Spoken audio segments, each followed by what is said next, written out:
दोस्तों नमस्कार, जय हिंद, वंदे मातरम। यहाँ पर आपका आ चुका है हिंदी का पूरा रियल पेपर, 100% रियल पेपर। जल्दी से जल्दी सभी बच्चे लाइक कर दीजिएगा इस वीडियो को और चैनल को जल्दी सब्सक्राइब कर लीजिएगा।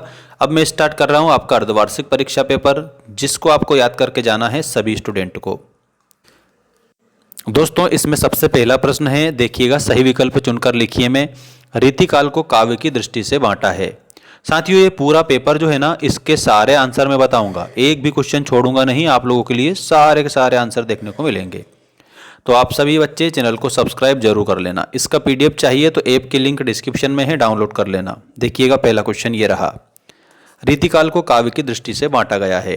तो इसको 3 भागों में बांटा है, रीतिबद्ध, रीतिसिद्ध और रीतिमुक्त कवि। यहाँ पर आप सभी बच्चों को एक बात बताता हूँ, रीतिकाल को श्रृंगार काल की संज्ञा भी दी गई है, तो आप सभी को ये भी सीखना है इसके साथ में ही। अगला देखिएगा, सूर के पदों में तेल की गागरी किसे कहा गया है? उद्धव को तेल की गागरी कहा गया है। चरणों में निहित मात्राओं के आधार पर दोहा कैसा होता है? तो अर्ध सम मात्रिक छंद होता है। पहले और तीसरे चरण में 13-13 मात्रा, ठीक, और दूसरे और चौथे चरण में 11-11 मात्रा होती है।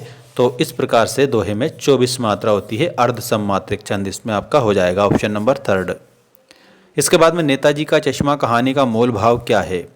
यहाँ पर नेताजी का जो चश्मा कहानी है, इसका मूल भाव देशभक्ति की भावना हो जाएगी। वह धीरे धीरे रोने लगा, वाक्य में क्रिया विशेषण का भेद कौन सा है? धीरे धीरे यहाँ पर आपको रीतिवाचक क्रिया विशेषण है, आपको रीतिवाचक करना रहेगा सभी स्टूडेंट को।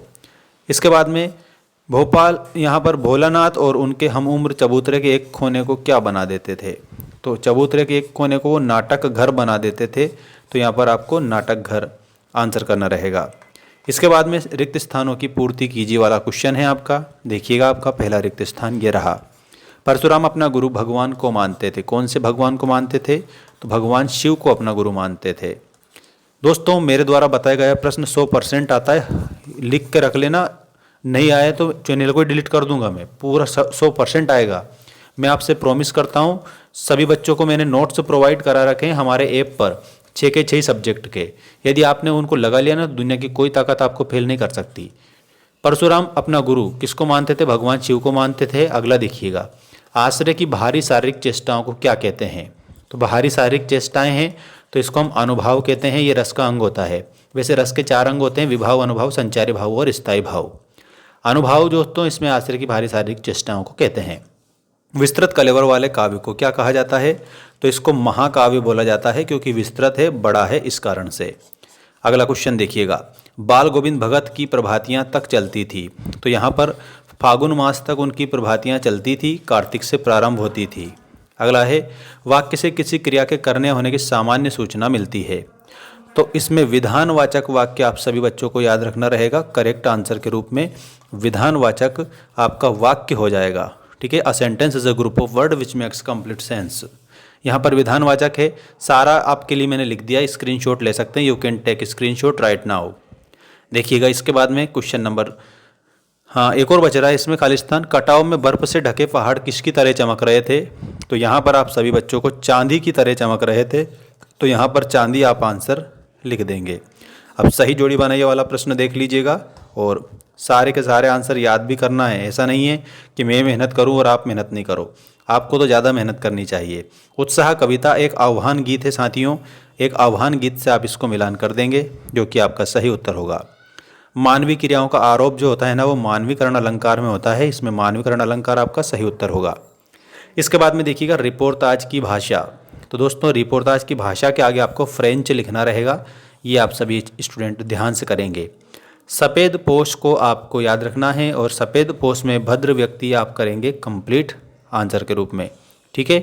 इसके बाद में जो कम बोलता हो, जो कम बोलता हो उसको क्या बोला जाता है?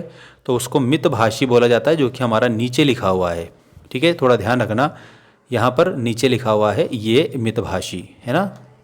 मितभाषी आप लोगों का कंप्लीट आंसर इसमें हो जाएगा। अज्ञेय दोस्तों, जो अज्ञेय लिखा हुआ है ना, अज्ञेय तार सप्तक के कवि हैं। इसमें आप लोगों को लिखना है तार सप्तक, ठीक है। इस तरीके से आप इसको पूरी जोड़ी को कंप्लीट करेंगे। अब देखिएगा यहाँ पर एक शब्द एक वाक्य में उत्तर लिखिए वाले क्वेश्चन आपकी स्क्रीन के सामने आ चुके हैं। यहाँ पर ध्यान से आप इसे कंप्लीट करेंगे। फसल कविता हमें किसके करीब ले जाती है, तो इसमें लोक संस्कृति के करीब लेकर जाती है, तो इसमें आपको लोक संस्कृति आंसर करना है। विभाव के भेदों के नाम लिखिए, तो विभाव के दो भेद होते हैं, एक भेद तो है आलंबन और दूसरा भेद है आपका उद्दीपन। ठीक, नेक्स्ट देखिए, शास्त्रों में काशी किस नाम से प्रतिष्ठित है, तो आनंद कानन बोला जाता है। किस समास में प्रथम पद प्रधान एवं अव्यय होता है, तो इसमें आपको अव्ययी भाव समास सभी बच्चों को आंसर करना रहेगा करेक्ट। अपना हाथ जगन्नाथ लोकोक्ति का अर्थ क्या है, स्वावलंबी होना। ठीक है, इसमें आप लोगों को स्वावलंबी होना सभी बच्चों को आंसर करना है। भोलानाथ के पिता फूल के कटोरे में उसे क्या सान कर खिलाते थे, तो इसमें गोरस भात आप सभी बच्चों का करेक्ट आंसर हो जाएगा। सभी स्टूडेंट से मेरी एक रिक्वेस्ट है कि हमारा ये छोटा सा चैनल है, इसको आप जरूर सब्सक्राइब करें। मैं आपकी हेल्प करने के लिए तत्पर हूँ। हमारे ऐप को इंस्टॉल कर लेना, वहाँ पर 6 सब्जेक्ट के नोट्स मैंने दे दिए हैं। मुख्य गायक की आवाज़ भारी व गंभीर होती है, इसमें आपको सत्य के रूप में इसे आंसर करना है। दोहा और चौपाई वर्णिक छंद है, दोस्तों वर्णिक नहीं मात्रिक है, इसलिए आपका इसमें असत्य हो जाएगा। मानव संस्कृति एक अविभाज्य वस्तु है, ये बात बिल्कुल सत्य है। नेक्स्ट है, 2 वर्णों के मेल को संधि कहते हैं, ये बात भी आपको सत्य के रूप में आंसर करनी है। रंगीन पताकाएं शांति और अहिंसा का प्रतीक है, ये बात भी आप सभी सत्य करेंगे। पढ़कर ही लेखक अभ्यांतर व्यवस्था को पहचानता है, तो ये बात बिल्कुल सही है।